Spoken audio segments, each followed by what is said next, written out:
जैसे कि ये है नागरिक और आपराधिक कानून दोनों के तहत पितृसत्व की स्थापना अत्यंत महत्वपूर्ण है। ठीक है, अब इसमें क्या है, इज है के लिए क्या है, आप हम हमेशा बोलते हैं ना कि हमें क्या पकड़ना है, वर्ब को पकड़ना है। ठीक है, लेकिन वर्ब के साथ साथ हिंदी से इंग्लिश ट्रांसलेट करने के लिए आप सबको क्या चाहिए, हमें सब्जेक्ट भी चाहिए। जो आप लोग बता रहे हैं कि दिक्कत आ रही है वो इसी वजह से आ रही है कि आप लोग सब्जेक्ट को नहीं पहचान पा रहे होंगे। तो सब्जेक्ट को पहचानने का एक तरीका है। ठीक है, पहले आप लोग ये रूल देख लीजिए कि सब्जेक्ट को पहचानने का जो छोटे मोटे तरीके हैं एक दो, अभी यहाँ पे पूरा तो नहीं बता पाऊंगा मैं, लेकिन एक दो तरीके बता देता हूँ। इसको पहचानने के बहुत सारे तरीके हैं, मैं आगे आने वाली क्लासों में और आप सबको बताता जाऊंगा। ठीक है, तो जो कर्ता होता है ना, हिंदी के वाक्य में क्या होता है, संज्ञा हो या सर्वनाम हो। ठीक है, संज्ञाएं तो बहुत होती है एक वाक्य में, लेकिन सभी कर्ता नहीं होते। ठीक है, कर्ता सब कुछ नहीं होता, सभी संज्ञा सभी सर्वनाम कर्ता नहीं होता। कर्ता वही होता है जिसके सामने हिंदी में ने लिखा होता है। ठीक है, मैंने पढ़ाया था ना कारक वाला एक दिन, कर्ता ने, विभक्ति चिन्ह क्या है उसका, ने है। और कंफ्यूजन इसलिए होता है क्योंकि कभी कभी ये ने जो है वो छिपा रहता है। ठीक, तो ने छिपा होने पर आप लोगों को दिक्कत होगी, वहां पर आपको पहचानना है। तो रूल क्या कहता है, नाउन या प्रोनाउन। अच्छा ओके ठीक है, स्पीड ज्यादा हो गई है क्या आज, ओके ठीक है। ठीक है सर। जो कर्ता होता है ना, हिंदी में क्या होता है, राम ने एक दिन मैंने बताया था, चलो उसी वर्ड को दोहराता हूँ, राम ने रावण को मारा। तो सिंपली क्या होता है, कर्ता के सामने में विभक्ति चिन्ह आता है ने। ठीक है, किसी ने कुछ काम किया है तो उसके आगे ने लग जाता है सिंपली। और कभी कभी ऐसा होता है ऑकेजनली कि ये ने चिन्ह जो है, ये तो शब्दों में होता ही है वाक्यों में, कि कभी कभी ये ने जो है छुपा रहता है, तो हाँ हमें खुद पहचानना पड़ता है। और साथ ही साथ इसको इंग्लिश में पहचानने का एक तरीका ये है कि जहां पर, क्योंकि ने और के, ठीक है, इनका कोई अनुवाद इंग्लिश में नहीं होता, उसके लिए कोई अलग से वर्ड नहीं आता है, इसलिए जहां पे दो शब्द इंग्लिश में ऐसे लिखे हों जो आपस में जुड़ ही नहीं रहा हो, ठीक है, उसके बीच में कोई प्रीपोजिशन ना लगा हो, कोई कंजक्शन ना लगा हो, ठीक है, कोई योजक ना लगा हो, तब हम समझ पाएंगे क्या कि वो दोनों के बीच में क्या रिलेशन है, दोनों में से कोई एक करता है। इस वजह से वो डायरेक्टली फिर क्रिया उसके सामने आ जाती है या अदर वर्ड्स आ जाते हैं। ठीक है, तो वो इस वाक्य में मैं आपको बताऊंगा कि कैसे पता चलता है हमको उसका। ठीक है, कि कैसे बिना जुड़े हुए शब्दों को हम पता करेंगे कि वो करता है कि नहीं है। तो यहाँ पर पहले समझ लीजिए, जो करता होता है एक वाक्य में बहुत सारे संज्ञा हो सकते हैं। ठीक है, किताबें हो सकती हैं, राम हो सकता है, मोहन हो सकता है, और भी कोई चीजें हो सकती है, टेबल कुर्सी, कुछ भी, कई प्रकार के नाउन आगे सेंटेंस में आपको मिल सकते हैं। लेकिन कर्ता तो सिर्फ एक ही होता है ना, वो ज्यादातर शुरुआत में लिखा रहता है और कहीं कहीं पे शुरुआत में नहीं भी होता, और वाक्यों को अपने हिसाब से लोग बना लेते हैं। तो उस हालत में क्या होता है, आपको ये समझना है कि जो हिंदी के वाक्य में नहीं लिखा रहता है, उसके पहले जो संज्ञा आती है या सर्वनाम आती है, ठीक है, वो क्या होता है, वो कर्ता होता है वाक्य का। तो उसका फॉर्मेशन क्या होता है, नाउन प्रोनाउन, जो ने और के पहले आता है। ठीक है, के और ने के पहले आने वाला जो नाउन या प्रोनाउन होता है वो क्या होता है, वो कर्ता होता है। ठीक है, वाक्य में सब्जेक्ट होता है। ठीक है, उसका फॉर्मेशन ये है कि नाउन प्रोनाउन जो ने और के से पहले आने वाला हो, उसके साथ में फिर आएगा वर्ब, उसके बाद में फिर आएगा अदर वर्ड्स। जैसे कि शिक्षक ने अंग्रेजी पढ़ाई, यहाँ पर देखो विभक्ति चिन्ह ने लगा है ना, तो सिंपली क्या है, इसमें नाउन तो अंग्रेजी भी है, लेकिन ये क्या है, ये कर्ता नहीं है। कर्ता इसमें कौन है, वाक्य में शिक्षक है। ठीक है, तो इस तरह से आपको समझना है। दूसरी बात यह है कि कभी कभी ऐसे भी होता है कि के और रे, उसके बाद में जो संज्ञा होती है, वो भी कभी कभी क्या होता है हिंदी के वाक्य में, ठीक है, ओनली हिंदी के वाक्य में, वो इंग्लिश में नहीं होता, हिंदी के वाक्य में बाद में आने वाली भी जो संज्ञा है वो कर्ता हो सकता है। जैसे एग्जाम्पल आप लोग देखेंगे कि के और रे के बाद में जो आने वाली संज्ञा होती है, जैसे कि मधु के 2 पुत्र हैं। ठीक, साउंड क्लियर है ना? Yes sir. ओके, मधु के 2 पुत्र हैं। ठीक है, तो यहाँ पे क्या है, के और रे के जो बाद में आने वाली संज्ञा है, जैसे कि यहाँ हो गया के आपका, ठीक है, तो उसके बाद में आने वाली संज्ञा क्या है, यहाँ पुत्र है। तो हिंदी के वाक्य में ये क्या है, ये है कर्ता यहाँ पे, ना कि मधु। ठीक है, गॉट इट? हाँ ठीक, मधु के 2 पुत्र हैं, तो इसमें पुत्र कर्ता है, ना कि मधु। ठीक है, और जैसे उसके 3 गाय हैं, ठीक है, उसके 3 गाय हैं, मेरे 5 पुत्र हैं, उसके 10 किताबें हैं, इस तरह के उसके मेरे के और रे लगा के जो शब्द आते हैं, ठीक है, उसमें हिंदी में जो कर्ता होता है वो उसके बाद में आने वाला जो संज्ञा होता है, जैसे कि यहाँ गाय है, वो होगा। ठीक है, यहां तक समझ में आ रही ना।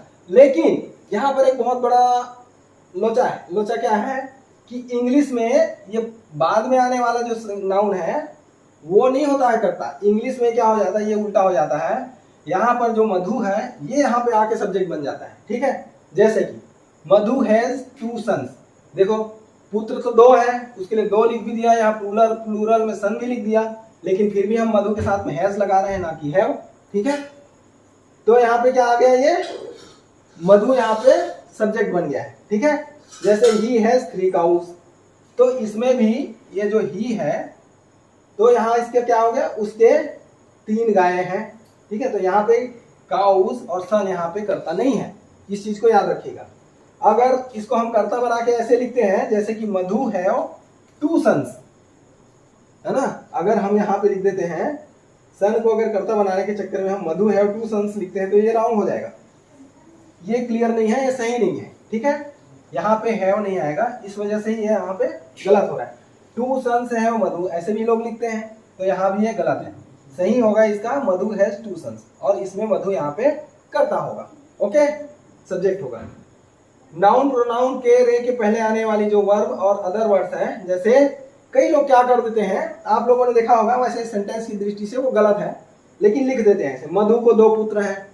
ठीक है, तो ये क्या सेंटेंस सही है, ये गलत है। मधु को 2 पुत्र हैं ऐसे नहीं होता है, लेकिन इसका कभी पर ऐसा कोई लिख दे, गलती से लिखते भी हैं लोग आम बोलचाल की भाषा में, तो आप लोगों ने उसको के आर ए समझना है। ठीक है, जैसे कि यहाँ, ठीक है, मधु के 2 पुत्र हैं, समझना है उसको आपने। अंडरस्टैंड, यहाँ तक सब क्लियर है। अब आती है बारी ट्रांसलेशन की। ठीक है, तो आप लोगों ने क्या देखना है, इस तरह का जो वाक्य हो जिसको हम बोलते हैं सामान्य वाक्य। ठीक है, तो सामान्य वाक्य में जिसमें बोला जाता है कि ये जैसे सेंटेंस लिखा हुआ है, आपका जो वाक्य लिखा है ये पूरी तरह से पूर्ण है अपने आप में, तो ऐसे शब्दों में हमें संज्ञा कैसे ढूंढना है, पता नहीं चल रहा है ना, किसी को नहीं पता चल रहा है, तो क्या करना है, यहाँ आपने क्रिया को पकड़ लेना है, वर्ब को पकड़ लेना है। ये एक्चुअली में इसके साथ यहाँ तक ये पूरा है, अत्यंत महत्वपूर्ण है, ये यहाँ तक है एक्चुअली में। ठीक है, लेकिन अब यहाँ से फिर हमने क्या करना है, वापस जाना है पीछे पीछे की तरफ, क्योंकि हिंदी से इंग्लिश में उल्टा होता है, इंग्लिश से हिंदी में उल्टा होता है। तो हम पीछे चलते हैं, और पीछे चल के हमने क्या पकड़ना है, सबसे पहले जो भी प्रीपोजिशन मिलता है, कंजंक्शन मिलता है, उसको पकड़ना है। जैसे कि यहाँ पर है की। ठीक है, तो की मिल गया है, की किसके लिए है, पितृत्व के लिए है, तो ये पितृत्व यहाँ उल्टा रो मार दो आपको। ठीक है, ये यहाँ तक का रिजर्व हो गया, अभी यहाँ आपको ये लिखना नहीं है। उसके बाद में के तहत, ये क्या है, ये भी प्रीपोजिशन है, इसका क्या है मीनिंग, अंडर। ठीक है, तो ये क्या है, अंडर, तो ये प्रीपोजिशन है, तो इसके पहले क्या आए हैं, नागरिक और आपराधिक कानून दोनों। ठीक है, ये हो जाएगा बहुत। तो ये जो तहत है ये सबके लिए आ रहा है। ठीक है, उल्टा उल्टा। लेकिन बात यह है कि जैसे हमने पहले बताया, 2 बातें लिखी गई हो, मैं हमेशा बताता हूं, तो जो पहले लिखा है वो उसको पहले लिखेंगे, बाद वाले को बाद में लिखेंगे। ठीक है, तो ऐसे करके नागरिक, और यहाँ से हम उस तरह से चलेंगे। लेकिन अब यहाँ से शुरुआत आपको ट्रांसलेशन नहीं करनी है। ट्रांसलेशन कहाँ करनी है, देखो प्रेपोजिशन आपको मिल गया यहाँ से लेके यहाँ तक, और इसके पीछे मिल गया ये पूरा का पूरा। ठीक है, ये पूरा का पूरा इसके साथ जुड़ा हुआ है, अंडर के साथ। और अगर इसको आप इस तरह से नहीं समझेंगे तो आप ट्रांसलेशन आपकी कैसे गलत बनेगी वो भी मैं आपको बताऊंगा। ठीक है, और वो कभी कभी मशीन ट्रांसलेशन में वैसे हो जाता है, तो आप लोगों ने ध्यान देना है। अब देखो ये प्रीपोजिशन के साथ में, इसके साथ ये जुड़ा हुआ है, और इसके साथ ये सारे जुड़े हुए हैं। अब आपके पास क्या बचा, आपके पास क्या बचा जी, स्थापना। अब इसको पकड़ना है आप। ठीक है, ट्रांसलेशन की आपकी शुरुआत होगी कहां से, यहां से। ठीक है, तो स्थापना का मीनिंग क्या है, आप ऐसे भी लिख सकते हैं, रेड कलर में दिखाई दे रहा है ना, विजिबल है, या ब्लैक से लिखूं, रेड कलर में विजिबल है, कम है, ब्लैक से, ओके ब्लैक से लिखता हूं। ठीक है, एरो वगैरह दिख रहा है ना जो मैंने लगाया है। तो स्थापना के लिए क्या होता है, इस्टेब्लिशमेंट होता है और इस्टेब्लिशिंग होता है। लेकिन मैंने बताया जैसे हम ग्रुपिंग करते हैं तो ये स्थापना एक्चुअली में यहाँ से तो हम लेंगे, लेकिन इसकी जोड़ कहाँ पर है, यहाँ तक है, इसकी ग्रुपिंग कहाँ पर है, पितस। तो अब क्या बन जाएगा, स्थापना के लिए आ जाएगा इस्टेब्लिशिंग, इस्टेब्लिशिंग लिख सकते हैं या इस्टेब्लिशमेंट, लेकिन वर्डिंग उसी तरह से चेंज हो जाएगा, इस्टेब्लिशिंग पैटर्निटी। मीनिंग मैंने आप सबको इसलिए पहले भेज दिया था आज, क्योंकि ये सब में टाइम बताने के लिए समय लगेगा, ठीक है। तो पितृसत्व के लिए पैटर्निटी है, तो इस्टेब्लिशिंग पैटर्निटी, या आप इसको लिख सकते हैं इस्टेब्लिशमेंट ऑफ पैटर्निटी, ठीक है। या लिख के बताऊं, आप दूसरी तरह से इसको ऐसे भी लिख सकते हैं, इस्टेब्लिशमेंट ऑफ पैटर्निटी भी लिख सकते हैं जैसे यहाँ लिखा हुआ है, या इस्टेब्लिशिंग पैटर्निटी भी लिख सकते हैं, क्योंकि कल मैंने आप लोगों को आईएनजी लगा करके कैसे संज्ञा बनता है वो कल आप लोगों को बताया था ना, ठीक है। तो ये हो गया आपका यहां तक इस्टेब्लिशिंग पैटर्निटी। अब क्या हमने बताया, हमने क्या बताया था, उसके बाद क्या आता है, संज्ञा के बाद में वर्ब का पोर्शन आता है ना जी।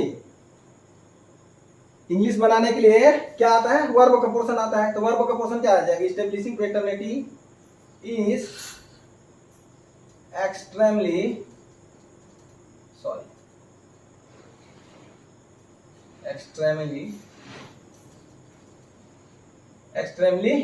क्या इंपॉर्टेंट, एक्सट्रीमली इंपॉर्टेंट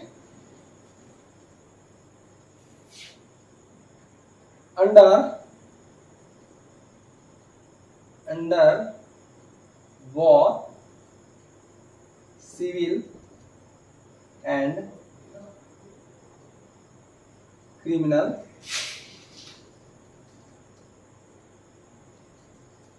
law, ठीक है। Establishing paternity is extremely important. कुछ छूट तो नहीं रहा है, देख लेना, छूटने के टाइम बताइएगा आप लोग, ठीक है। यहाँ से यहाँ तक हो गया, establishing paternity is extremely important हो गया, अत्यंत महत्वपूर्ण है, ठीक है। ये इज आपका वर्ब आ गया, इंपॉर्टेंट है, under both civil and criminal law, सही है। ये इस तरीके से लिखा जाएगा, ठीक है। हाँ, ये इस तरीके से लिखा जाएगा। देखिए ये इसका बताने का मकसद क्या है, अब वो भी मैं आपको बताऊंगा, क्योंकि दोनों तरह के सेंटेंस मैंने लिखे हैं, ठीक है। अब क्या हो रहा है, यहां पर आप जो देख रहे हैं इसमें क्या आ रहा है, establishing paternity is extremely important under both civil and criminal law, ऐसे आ रहा है ना। लेकिन यहाँ पे थोड़ा सा गड़बड़ी है, यहाँ पे हमें क्या करना है, under both civil and criminal law, ये आपको आ जाना है पहले। यहां मैं लिख के दिखा रहा हूं, बाद में मिटाऊंगा, ठीक है। इस्टेब्लिशमेंट, मैंने बोला था ना आपको दोनों तरफ से लिख के दिखाऊंगा, इस्टेब्लिशमेंट ऑफ, और संभावना है कि ऐसा आप लोग ट्रांसलेशन करेंगे, establishment of paternity under both the law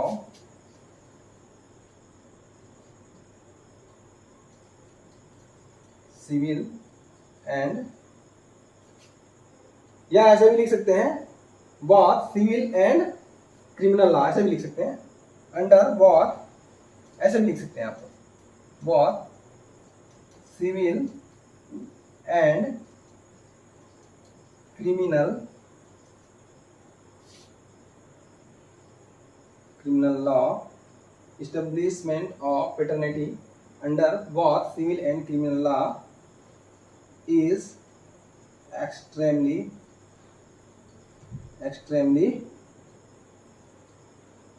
important ही लिख रहे हैं ना, और कुछ वर्डिंग तो नहीं दिया था, इंपॉर्टेंट। अब बताओ कौन बताएगा कि दोनों में से कौन सा सेंटेंस सही है, और इसमें क्या गलती है और क्या बड़ी गड़बड़ी है, वो भी मैं आपको बताऊंगा, ठीक है। कौन सही है जी, और उसका कारण भी बताऊंगा कि क्यों सही है और क्यों गलत है। और मुझे उम्मीद है कि बहुत सारे लोग ऐसे ही बनाएंगे। सब फर्स्ट वाला सही लग रहा है, मतलब बेटर लग रहा है। फर्स्ट वाला सही लग रहा है ये, और किसको किसको ये वाला सही लग रहा है? सर दोनों ही सही लग रहा है, बट पहला वाला फ्रेमिंग सही लग रहा है ना? हाँ सर, जैसा आप रूल बताए थे उस हिसाब से। रूल तो बता रहे हैं, लेकिन जो रूल है ना, रूल में कहीं भी ऑब्जेक्ट वाली बात नहीं आ रही है, वैसे बात नहीं आ रही है। यहाँ पर क्या है, नागरिक और आपराधिक कानून दोनों के तहत, ठीक है, पितृत्व की स्थापना अत्यंत महत्वपूर्ण है। Establishing paternity is extremely important under both civil and criminal law. देखने में तो ये भी सही है, लेकिन ज़्यादा बेटर और सही ये है। क्यों पता है? क्योंकि इस्टेब्लिशमेंट ऑफ पेटर्निटी, ठीक है, वो किसके तहत हो रहा है?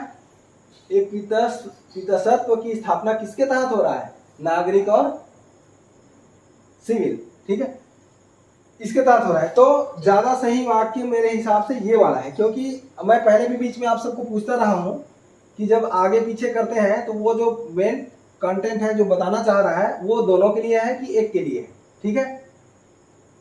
अब यहाँ पे दो ग्रुप बना, नागरिक और आपराधिक कानून दोनों के तहत, ठीक है, और उसके बाद दूसरा ग्रुप बना पितृत्व की स्थापना अत्यंत महत्वपूर्ण है। दो कथन बने ना, तो पहला कथन और दूसरा कथन। अब आप लोग देख लीजिए, अगर ऐसा लग रहा है तो गलत तो कोई नहीं कर पाएगा, ठीक है, लेकिन ज्यादा सही ये वाला है।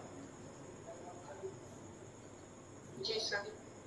क्योंकि ये जो सिविल और क्रिमिनल लॉ है ना, इसके तहत इस्टेब्लिशमेंट ऑफ पेटर्निटी है, ठीक है, और उसके बाद में फिर आएगा इज एक्सट्रीमली इंपॉर्टेंट।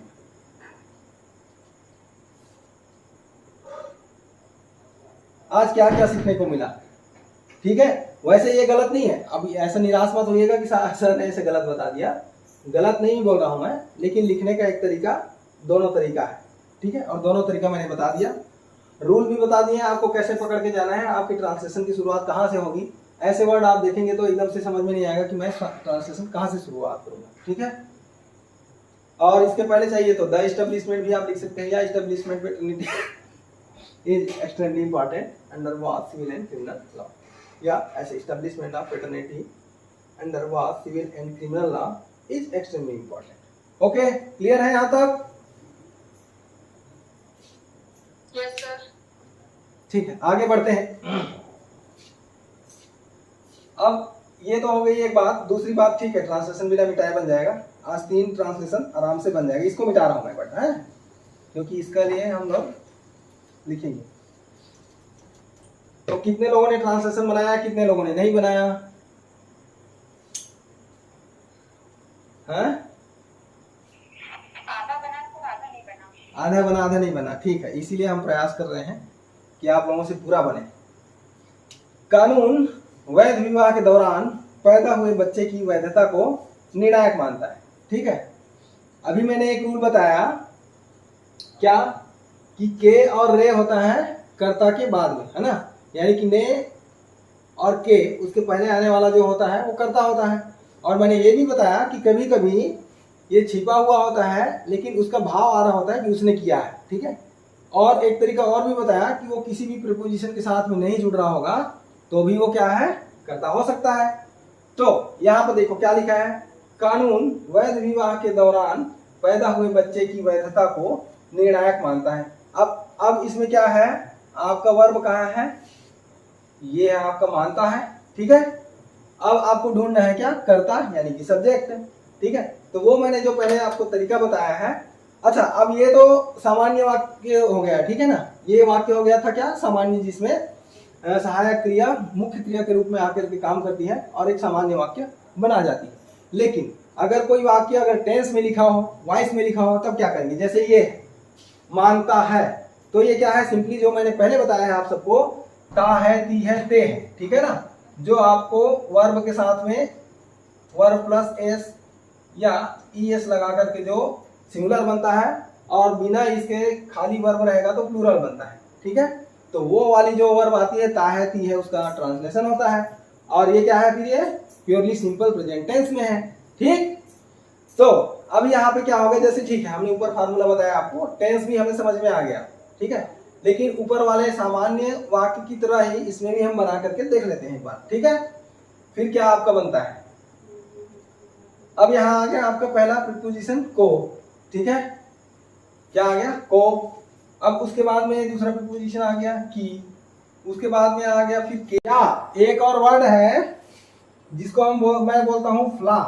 फ्ला का मतलब होता है कमी या दोष। इसका मतलब कमी भी होता है, इसलिए मैं इसको यूज करना चाह रहा हूं, इसको भी आप यूज कर सकते हैं। फ्ला, फ्ला मतलब होता है कमी या दोष, यानी दोष वाली कमी, ठीक है। तो एक कानूनी कमी है तो क्या है, दोष ही है वो। तो आप तो या तो ये वर्ड यूज कर लीजिए या ये वर्ड यूज कर लीजिए। अगर बेयर एक्ट में कहीं लूप होल आया होगा तो ये कर लीजिए। बेयर एक्ट तो आप लोग पढ़ रहे हैं रोज, ठीक है। दिस क्रिएट्स अ लीगल लेक्यूना या फ्ला। हाँ, अब कहाँ क्रिएट कर रहा है जी, in respect of relating to the matters in respect of या relating to the या relating to the cases, यही ना।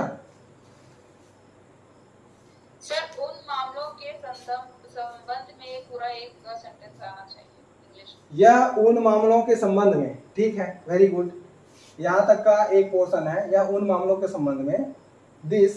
लेकिन आपको ये क्योंकि ये करता है ना, तो करता के बाद आपको क्रिया ही लिखना पड़ेगा। दिस क्रिएट्स अ, फिर क्रिया आप लिखेंगे तो उसके बाद ऑब्जेक्ट लिखना ही पड़ेगा, किसके बारे में बोल रहा है, ये क्रिएट्स किसके बारे में बता रहा है। तो हाँ, लीगल लेक्यूना लिखना पड़ेगा, ठीक है। उसके बाद उन in respect of the cases लिखा तो है जी मैंने, उन्होंने रिलेटिंग टू बताया तो वो भी एक ऐड कर दिया मैंने।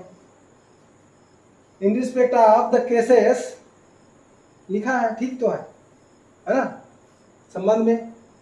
इन रिस्पेक्ट ऑफ और इनके लिए दोष आएगा ना, है relating to those matters, those cases। इसके लिए बोल रहा है ना, उन हाँ सर, उन के लिए ना, यस ठीक है। आप यहाँ लिखा है ना दिस, तो दिस लिख सकते हो आप, दिस देस केसेस, ठीक है। लेकिन यहाँ पे किस लिए नहीं लिख रहा हूँ उसका भी कारण बता रहा हूँ मैं, क्योंकि यहाँ जो कंडीशन लगा है ना, उन मामलों के संबंध में कंडीशन क्या बता रहा है आगे जाकर के, जहां पितृसत्व विवादित हो सकता है, इसकी कंडीशन यहाँ सेटिस्फाई हो रही है, इसलिए मैं नहीं लिखा था। एक बार देख लीजिए, ठीक है। वेयर, और चाहे तो ऐसा आप लिख सकते हैं, कोई दिक्कत नहीं है। वेयर, जहां पे क्या, अब यहाँ पितृसत्व विवादित हो सकता है।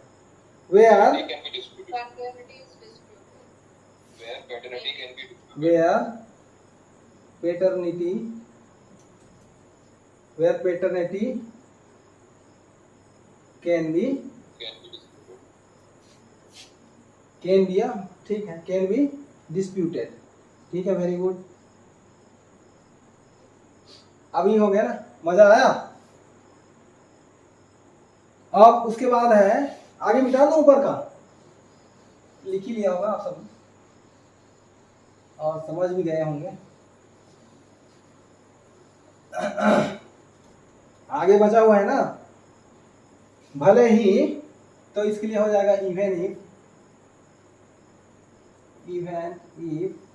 हाँ, अब बताएं आगे, भले ही पार्टियों के पास एक दूसरे तक पहुंच हो। हाँ, इंपॉर्टेंट है, बताएं। Even if parties have access to each other, parties have have access to each other, access to each other, comma, हाँ, for example, ठीक है, फॉर एग्जाम्पल, comma, हाँ, in the case of adultery, in in the case of adultery, cases of adultery, adultery. इसका meaning मैंने भेजा था कि नहीं, एडल्ट्री, एडल्ट्री। यहाँ for example, in the cases of adultery, in cases of adultery, यहाँ और कोई बता रहा था है ना, उदाहरण के लिए व्याभिचार के मामले matter of in cases of adultery. ठीक है, अभी देखिए फटाक से बन गया ना आप लोगों से। अभी मैं इसलिए बोला था जल्दी बताओ करके, क्योंकि मुझे ये डर था कि आप लोग ये जो है इसको मिस ना कर दें। और ये आप सबको पता है, पार्टियों के पास जब कोई चीज है या होता है करके आता है तो है तो लगना ही है, परफेक्ट टेंस बन जाता है ना वो। ये क्या जताता है, एक अधिकार जताता है, ठीक है ना, कि उसके पास में ये है, इन पोसेशन ऑफ। ठीक है, इन पोसेशन ऑफ, उसके पास में वो चीजें है, पार्टियों के पास एक दूसरे तक पहुंच हो। इवन इफ द पार्टीज, क्योंकि आगे हम बात कर चुके हैं, even if the parties have access to each other, for example in the cases of adult. Okay, चलिए अभी आप लोगों ने इसका बता दिया, खुशी हुई। आगे मिटा दिया जाए अब।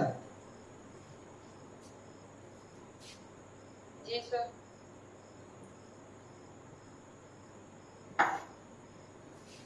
कोई पानी पीना चाहता है तो पी लीजिए, थोड़ा सा ही बचा है वैसे, थोड़ा सा पोर्शन है, आज समझाने में ज्यादा समय लगा है, कोई बात नहीं, लेकिन आज जो आप लोग समझेंगे ये बहुत काम आएगी आप सबको।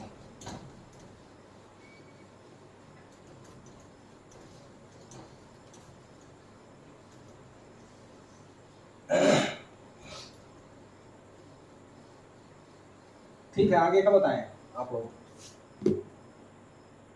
ऐसे मामले में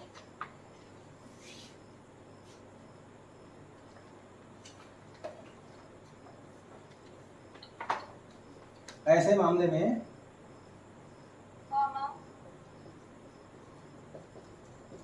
निर्णायक सबूत के मानक ऐसे मामले में कामा निर्णायक सबूत के निर्णायक सबूत मानक के कारण निर्णायक निर्णायक सबूत के निर्णायक सबूत के मानक के कारण मानक के कारण वितसत्व वितसत्व विवाद की कोशिश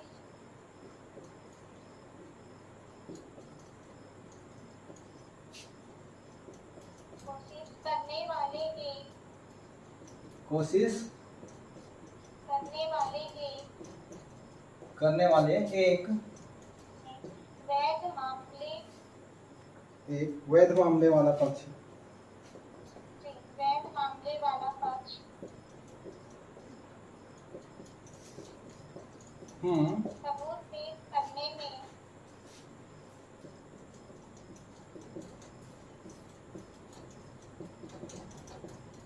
असमर्थता के कारण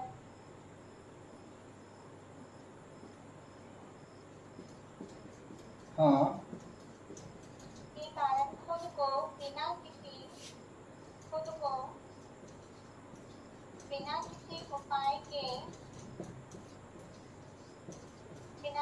उपाय के पाएगा। मार्कर और है क्या उधर, लेके आइए। खुद को बिना किसी उपाय के पाएगा।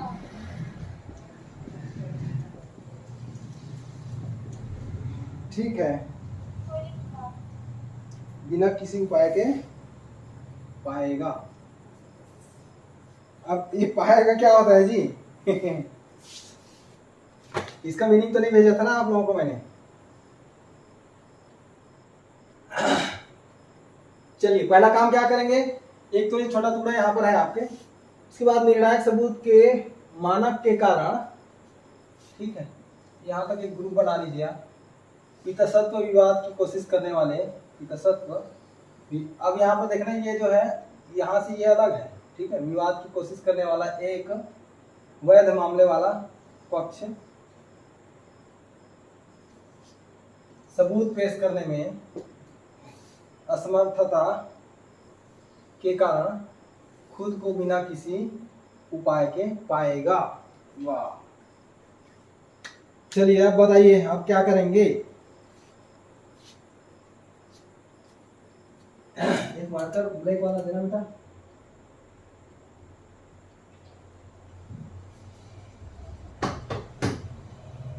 मार्कर लेके आओ। मार्कर रखा है, बहुत सारा लग जाओ।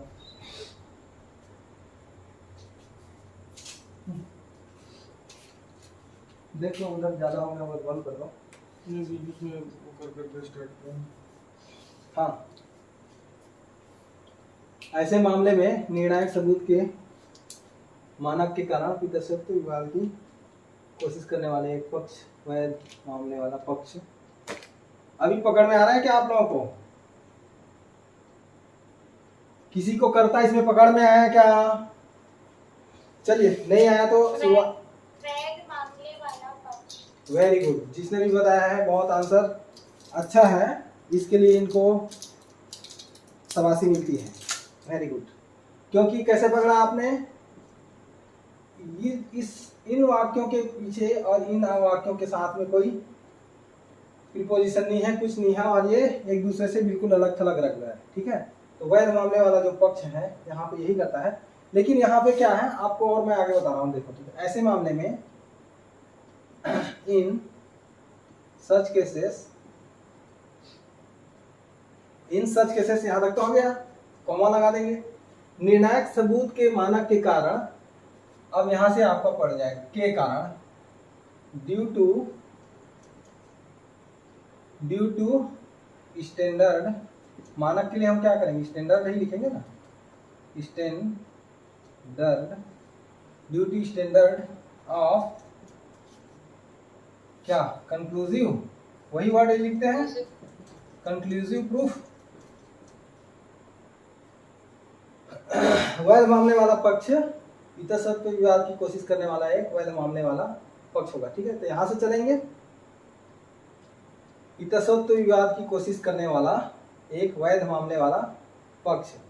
हाँ, बताए कहां से शुरुआत करेंगे? In such cases due to standard of the conclusive proof the party with a valid case, party which है। with a valid case, okay ठीक है, विथ हाँ, ए पार्टी विथ है, ठीक है, मामले वाला with a valid case, with valid case या लेजिटिमेट आएगा कि लेजिटिमेट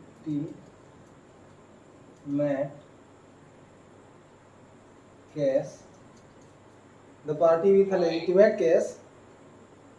हाँ, अलेजिटिमेट, यहाँ तक हो गया। ट्राइंग टू, करने वाला के लिए क्या आता है? हमेशा हम क्या करते हैं? आईएनजी लगाते हैं ना, कोशिश करने वाला। trying a validity dispute, हाँ, तो ये आ जाएगा कुछ ट्राइंग टू, या कुछ और बता रहे हैं आप? Trying to trying a paternity dispute, trying to trying बस होगा सर मेरे का, trying ठीक है, ट्राइंग कोशिश करने वाला, ठीक है, trying paternity a paternity dispute will find itself, paternity paternity dispute dispute, will ठीक। find itself, हाँ, वहां तक आ गया। itself, अब आपका आ जाएगा पाएगा, ठीक है ना, अपने आप को पाएगा। यहाँ आएगा। यहाँ आपने जिसने भी बताया, मैं उसके लिए बताता हूँ, बहुत काबिल तारीफ काम उन्होंने समझाया है ये वाला। ठीक है, क्योंकि यहाँ समझ गए आप तो आपका काम आसान हो गया। ए पेटर्नेटिव डिस्प्यूट will find itself, हाँ, विल फाइंड, itself, नहीं, will find it himself,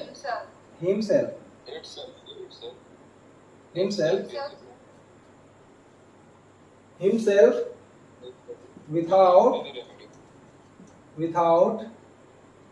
a remedy any remedy, because of due to inability inability to produce evidence, inability inability to produce evidence, to produce evidence। Evidence भी लिख सकते हैं, या फिर आप proof भी लिख सकते हैं। हमने आगे यूज किया था क्या कहीं पे, ये कंक्लूसिव प्रूफ भी लिख सकते हैं, एविडेंस भी लिख सकते हैं। ज्यादा बेटर ठीक है, एविडेंस है, आपने बताया, बहुत अच्छी बात है। तो यहाँ थोड़ा सा दिक्कत आ रहा होगा आप लोगों को। अब मैं बता रहा हूँ क्यों आएगा, क्योंकि जैसा मैंने ट्रिक आप लोगों को पहले बताया, तो वो ये वाक्य ना सिंपल है ना साधारण है।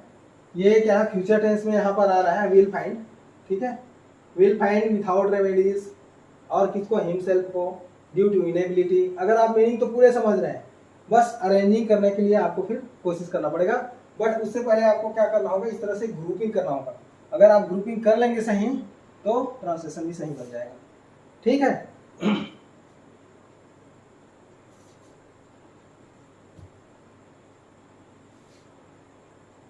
कोई नोट कर रहे हैं तो नोट कर लीजिए, फिर आगे बढ़ते हैं हम लोग, हैं।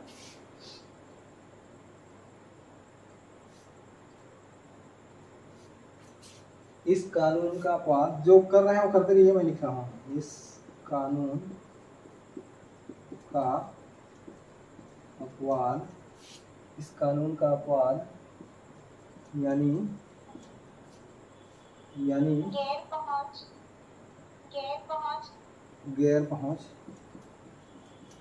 इस कानून के दायरे में, गैर पहुंच इस कानून के दायरे में, इस कानून के दायरे में संभावित स्थितियों को, के दायरे में सभी संभावित स्थितियों शामिल करने के लिए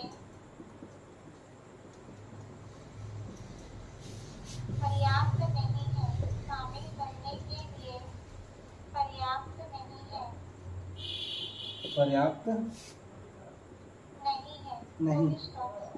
ठीक है, यहाँ तक का बना लें फिर हम लोग। ऊपर का मिटा दो ये Yes, वाला। sir। अच्छा, आज भी समय ज्यादा लग रहा है, बट आज कोई बोर नहीं हुआ। कल शायद कोई थोड़ा सा लगा था कि टाइम ज्यादा हो रहा है, पैराग्राफ भी बहुत लंबा और मोटा था, उबाऊ था थोड़ा, क्योंकि समझने में समझ नहीं आ रहा था जल्दी से। अगर ऐसा कोई बात रहते है तो बताया करें, डिस्कस करेंगे, भले ही कम करेंगे लेकिन ऑल क्लियर होनी चाहिए, है ना। ठीक है, इस कानून का अपवाद क्या आएगा, इस कानून का अपवाद यहाँ तक का बन जाएगा, यानी गैर पहुंच। सही लिखा है ना जी, इस कानून का अपवाद यानी गैर पहुंच, इस कानून के दायरे में इस कानून के दायरे में सभी संभावित स्थितियों को शामिल करने के लिए पर्याप्त नहीं है। ठीक है,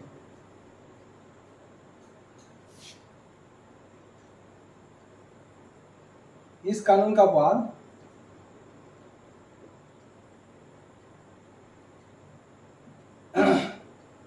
कानून का अपवाद, this exception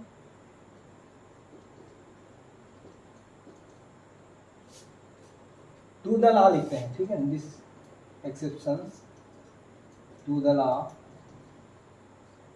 of the law नहीं लिखेंगे, ठीक है, टू द लॉ, यानी कि दैट इज, आई ई लिखते हैं ना, दैट इज गैर पहुंच, यानी कि exception to this law होना चाहिए। The exception to this law, हाँ, इस कानून में to this law,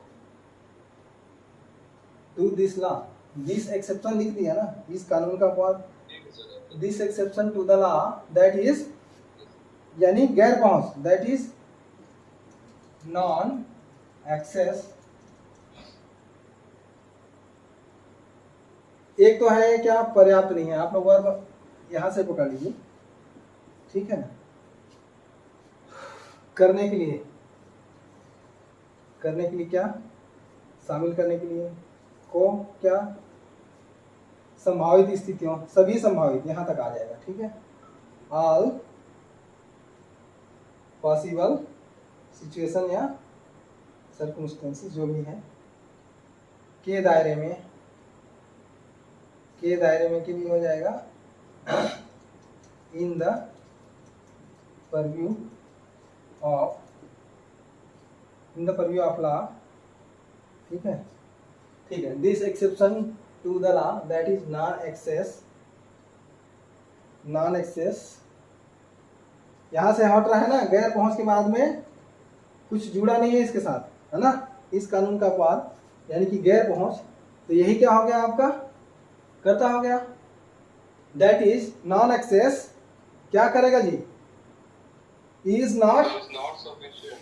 is not It's not sufficient. Is not enough, Sufficient enough for both. Sufficient या इनफ, ठीक है, Possible situations. लेकिन पर्याप्त नहीं है तो इनफ लिखने से ज्यादा बेटर है सफिशिएंट से, ठीक है। इज नॉट इनफ टू, शामिल करने के लिए बताइए, Include ठीक, to include all possible situations. All possible, देखो इस तरह से मैंने करके दे दिया तो अब आप लोगों से बनना चाहिए, ठीक है। To include all possible situations, all possible situations in the, यहां तो लिख ही दिया मैंने, in the purview of, in the purview of क्या, this law, This law. Purview of this law, हो गया ना, कुछ बचा तो नहीं है। This exception to the law that is non access is not enough to include all possible situations in the purview of this law, ठीक है। कुछ कोई वर्ड लग रहा है ऐसा कि छूट गया हो इसमें, कभी कभी लिखते लिखते ब्लैक बोर्ड में, है ना, मुझसे हो सकता है मिस हो जाए, इसलिए मैं हमेशा आप लोगों से पूछता रहता हूँ कि कुछ छूटा तो नहीं है। अच्छा एक चीज और है, इसके मैं ये इसका मीनिंग आप लोगों को दिया था ना लिख के, परव्यू, इसमें और भी कोई वर्ड दिया था क्या आप लोगों को, Scope is स्कोप दिया था, और इन द परव्यू ऑफ के ज्यादा बेटर है with in the purview of, with in the purview of this law, ये ज्यादा सही है, ठीक है। enough to include all possible situations within the, क्योंकि उसके भीतर लाना है, ठीक है। इस कानून का, इस कानून के दायरे में लाना है ना, दायरे में लाना मतलब उसके सीमा में लाना, स्कोप में लाना, भीतर लाना। तो यहाँ पे आप स्कोप भी चाहें तो